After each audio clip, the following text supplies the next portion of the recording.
आणि पायाचा भाग आहे, पायाचा कॉलम तो साईटवरती ऑलरेडी आलेला आहे.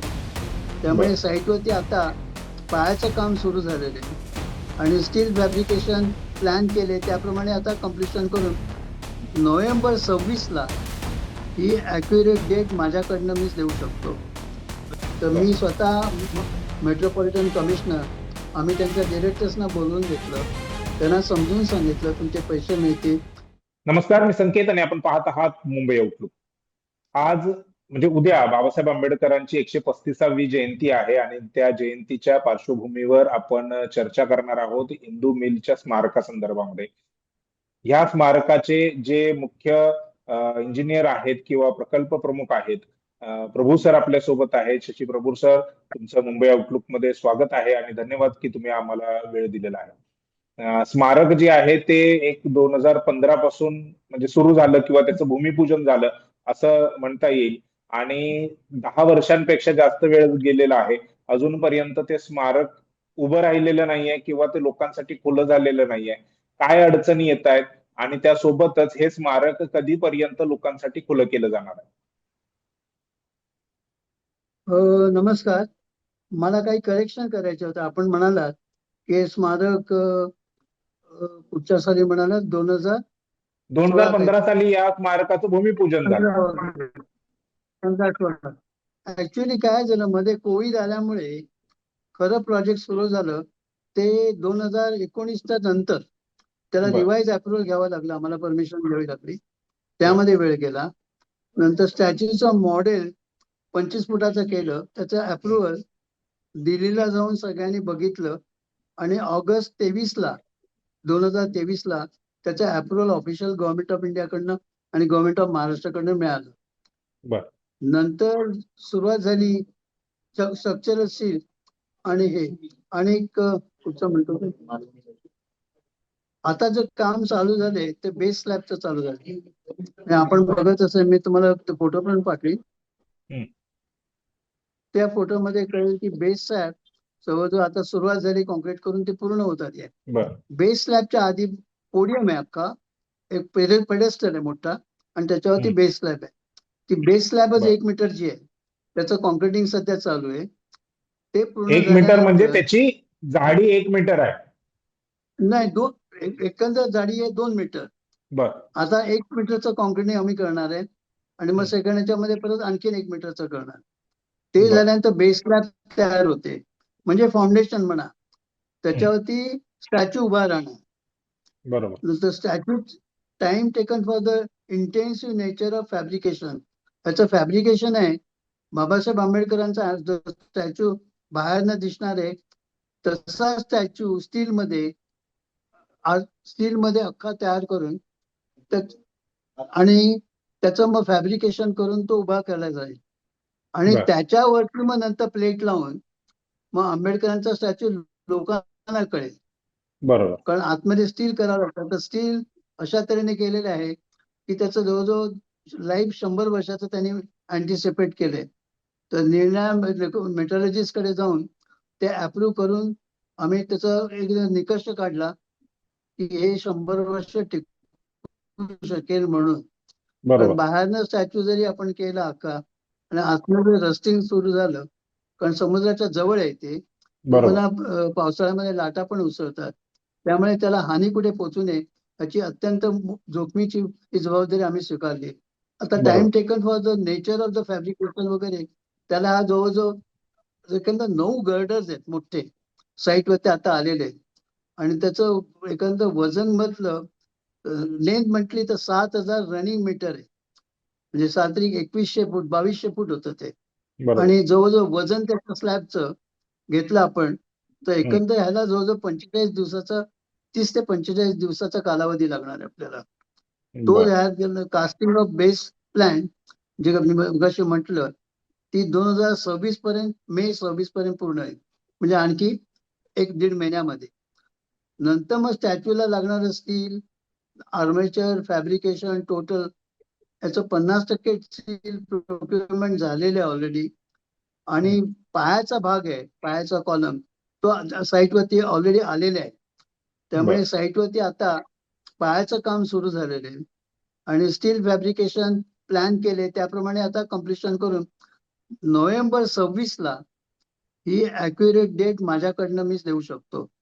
आणि म्हणजे याच त्यामुळे वर्षी नोव्हेंबर महिन्यामध्ये याच हो वर्षी नोव्हेंबर महिन्यामध्ये ते लोकांसाठी खुलं होईल की आणखीन त्याचं फिनिशिंग काम बाकी असेल? नाही नाही नाही, आमचं स्टीलचं काम पूर्ण येईल बर. आणि स्टीलच्या वरती मग पत्रा लागणार आणि पतील मध्ये आणि त्याच्यावर तर नंतर राम सुतार आहे त्यांनी याची सगळी ऑथॉरिटी घेऊन तर डिसेंबर 27ला ते म्हणाले तुम्ही खुला करू शकाल हा स्टॅच्यू. राम सुतार तुम्हाला माहिती आहे त्यांचा, अनिल हो सुतार. बरोबर आहे. राम सुतार त्यांचे आता त्यांचे बिचारे चिरंजीव जे त्यांचे स्वर्गवासी पुत्र जे आहेत अनिल सुतार. बघतात. हा हो अनिल सुतार बरोबर. त्यांनी आम्हाला सांगितलं की डिसेंबर 27 पर्यंत मी तुम्हाला अख्खा स्टॅच्यू उभा करून देतो. ही सद्य परिस्थिती आहे. मध्यंतरी सांगायला काही हरकत नाहीये. इकॉनॉमिकली जरा प्रॉब्लेम होता शापूजी पालनजीकडनं, पण तो आम्ही लोक जास्त काही ताणून धरला नाही. पण आता पैशाची त्यांची चणचण गेली आणि पैसे आहेत त्यांच्याकडे आणि कामही चालू आहे. मी स्वतः मेट्रोपॉलिटन कमिशनर आम्ही त्यांचे डिरेक्टर्सना बोलून मिटिंग घेतल्या वारंवार आणि सांगितलं की हे काम तुम्हाला डिले करून चालणार नाही. हा प्रेस्टिजियस जॉब आहे. पहिल्यांदा लार्सन टोब्रोला दिला होता, त्यांच्याकडनं काढून तुम्हाला दिलंय, तर तुम्हाला आता वेळेमध्ये कसंही करून तो पूर्ण करावा लागेल. बरोबर. आणि आता त्याप्रमाणे हे त्यांच्या आखातामध्ये तुम्हाला मीटिंग झाली. तुम्हाला तर माहितीच आहे सर, आखातामध्ये गेल्या काही दिवसांपासून बोला. युद्ध सुरू आहे. म्हणजे 1 महिन्यापेक्षा जास्त वेळ झालेला आहे. 40-45 दिवस होत आलेत आखातामध्ये युद्ध सुरू आहे. आणि ह्या युद्धाचा काय परिणाम, कारण हॉर्मुझची सामुद्रधुनी बंद, स्ट्रेट ऑफ हॉर्मुझ बंद झाल्यामुळे सगळंच जे जहाज आहेत, एलपीजी आहे किंवा क्रूड ऑइल जे आहे ते तिथेच अडकून पडलेलं आहे, ते काही इकडे येत नाहीये. त्याचा ह्या आपल्या कामावरती, इंदू मिलच्या स्मारकावरती त्याचा काय परिणाम झालाय का? नाही, हा बोला. युद्धामुळे काय कमी पण सगळं आपल्या देशामध्ये असल्यामुळे युद्धाचा काय परिणाम झालेला नाहीये. लेबर स्ट्रेंथ चांगली आहे.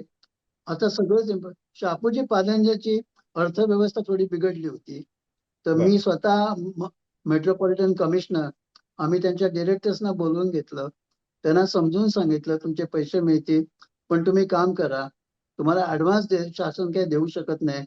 पण त्यांनी ते ऍग्री करून आता कामाला वेग मिळाला आहे आणि माझी खात्री आहे याच्या पुढे की काम ज्या झपाट्याने चाललेले आहे.